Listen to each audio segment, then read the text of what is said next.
There isn't time in this video for us to go through every step of filling out the application for changed assessment form.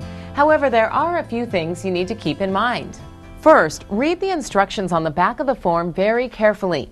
You don't want to have your appeal application rejected simply because of an error in filling out the form. Make sure you have the current official application form for the county where your property is located. Many counties make these forms available online, or contact the clerk's office to get the forms sent to you. Naturally, the clerk of the board will need your name, mailing address, and telephone number in Box 1. However, if you plan to have a tax agent, attorney, or relative represent you, you should also include their information in Box 2. If your agent is not a licensed California attorney, you must sign the agent's authorization under Box 2, in addition to the signature required at the end of the form.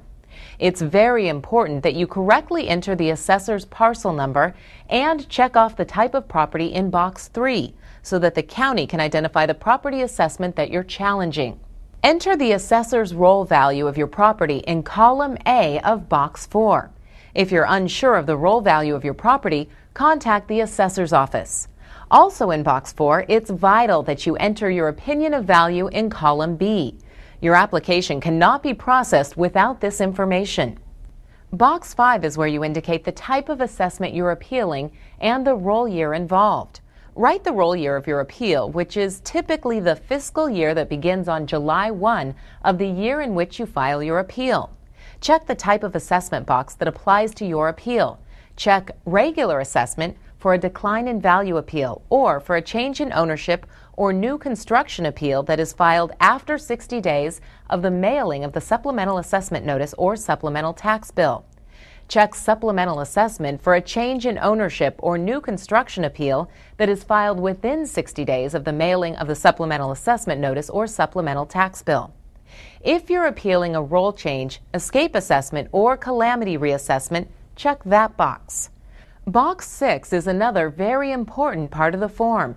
This is where you tell the appeals board the basis for your appeal, what it is exactly that you're challenging. If you're filing a decline in value appeal and challenging the roll value of your property as of January 1, the lien date of the current year, check Box A.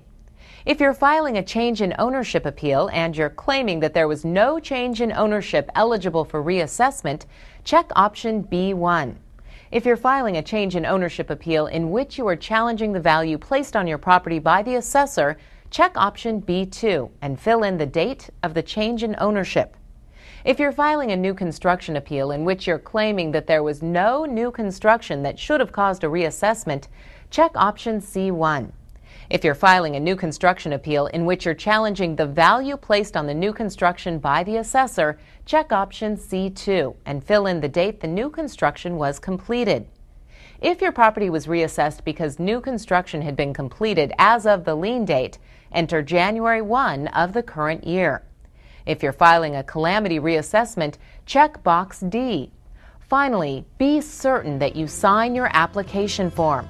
Understand that your application will be rejected if it's not properly signed.